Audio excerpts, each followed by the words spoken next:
What's up, y'all? With Mario Lopez. Joining me now in the studio, actor Omar Epps. What's going on, man? What's good, brother?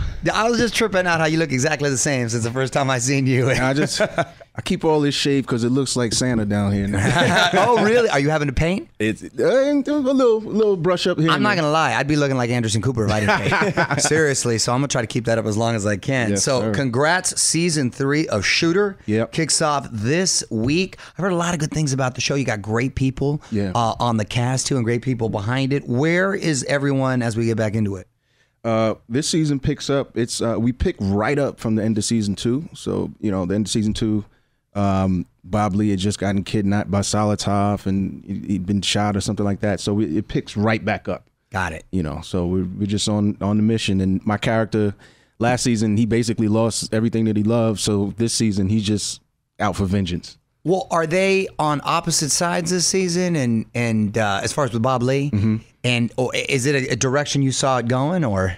It kind of was a natural progression, knowing our showrunner John Lavin, knowing where he was trying to go. Right. But it's ambiguous as far as where my character stands in all of it at the top of the season, and then it kind of comes around like, okay, they're working together again. Where do you guys shoot the show at?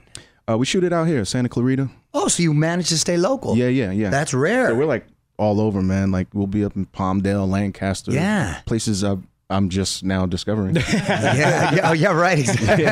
But it's nice when you get to stay in LA because that's a rarity these days. And you also got a new movie, Traffic. A couple of girls I really like, Paula Patton and Rosalind Sanchez. Yeah. And this is more of a straight up thriller, right? Yeah. That was a straight up thriller that was kind of based around true events, and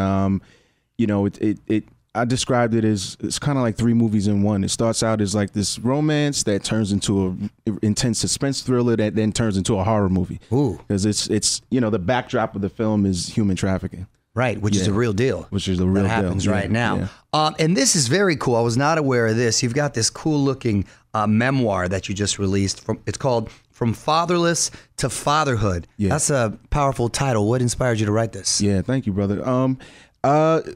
What inspired me was I had a moment with my son a few years back that caused me to reflect on my life, and I started to question, had growing up fatherless somehow crept into my fatherhood. And so I just began this exploration of self that just came out in the form of writing, and then as I was writing it, structuring it, trying to put it together, once I got like towards the end, I realized, man, this could possibly be bigger than me.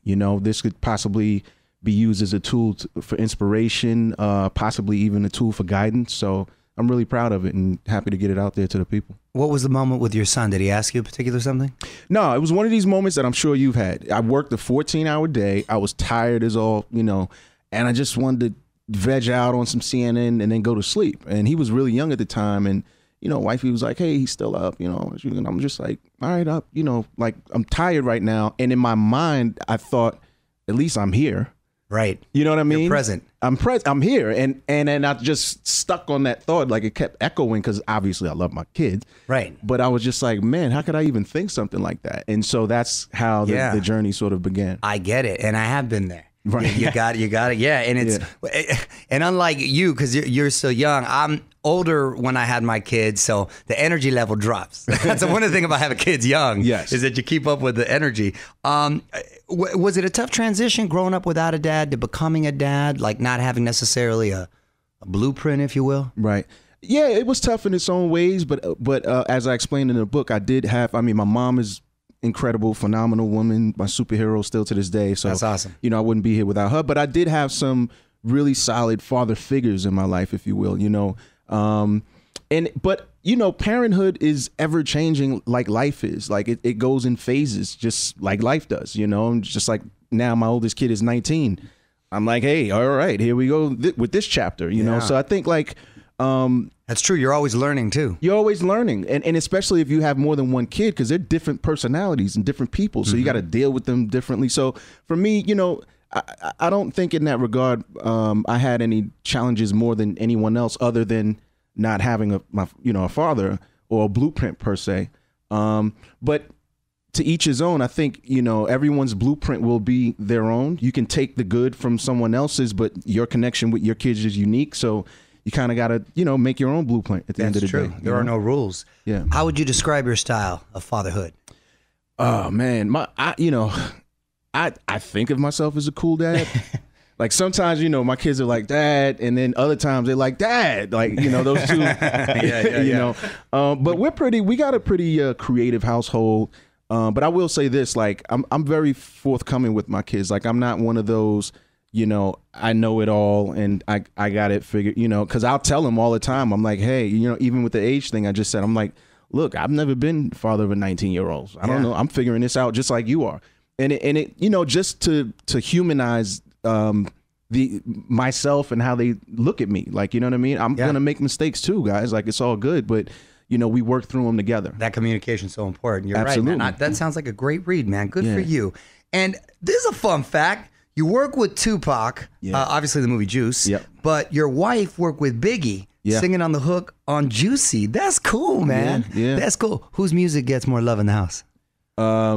Everybody music gets love in the house. Everybody music gets love in the house. We listen to all kinds of music, and like, you know, I'm a big old school guy. You know, when music was, I'm not gonna say music. Well, when music wasn't so electronic and you're saying when it was good. When it was good. Yeah. You know what I mean? It was like bands and stuff like that. Some of the stuff now, you know, I can vibe with some of the stuff, and some of the stuff I can't because I just doesn't resonate with me. So, but you know, we try to give our kids like the whole gamut, so they'll like the new stuff, but then they might be singing some Stevie or some Diana Ross too. Okay, expose them to great music right there. Have they showed any interest in the arts at all?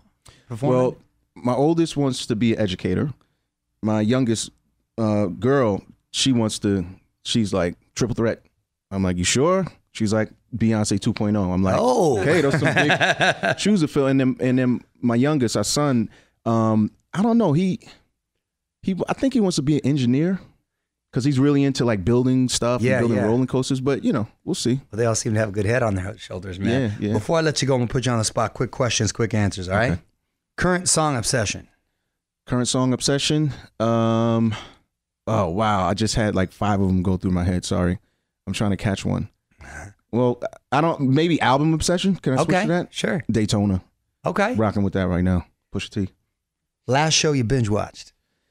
Last show I binge watched was Narcos, the 2nd season. It's good, right? Yeah, it was good. They did a good show. Job. Celebrity crush growing up. Celebrity crush growing up. Okay, so this is a multiple. try to grab a name. Yeah, this is a multiple. Let me think. It was Anita Baker. Well, my first celebrity crush was Anita Baker? Yeah, Anita Baker. I love Anita Baker. Anita Baker's underrated, I think. But my first celebrity crush was her name was Tamara Dobson, and it's the actress who played Cleopatra Jones. Oh, okay. Back then. Yes, yes. I was obsessed with her. I just thought she was so beautiful. I'm still tripping on Anita Baker. Yeah. Oh, and then Anita Baker, Whitney Houston, like, you know. Yeah. You know. Nickname growing up. Nickname growing up was just O. Just O? Yeah. Just O. Right.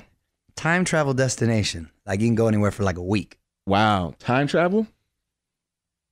Wow, that's a good one, man. See, I would want to do multiple. I guess I got to pick one, huh? You got compilation lists in your head. Yeah, let's I'll maybe take it back to like 86, something like that. Okay. Oh, you got a particular time in there. Freshman year of high school. It just was a great time. Yeah. Man. Just a great time for me. And you still in Brooklyn? Still in Brooklyn, freshman year of high school, like going to high school performing arts, and I was just, you know, like, you know, wet behind the ears and just like, oh, we're gonna take soaking it all in. Yeah, it was a great feeling. And last one, proudest career moment.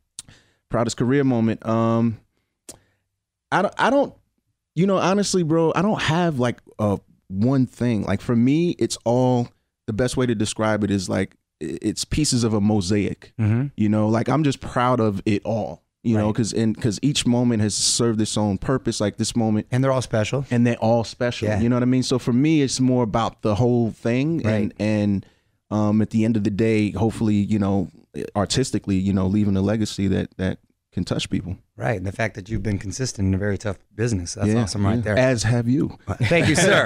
Thank you, sir. Well, Shooter, Airs Thursdays on USA, and you can follow him on Twitter at Omar Epps. Thanks for stopping by, man. Thanks for having me, brother. On with Mario Lopez.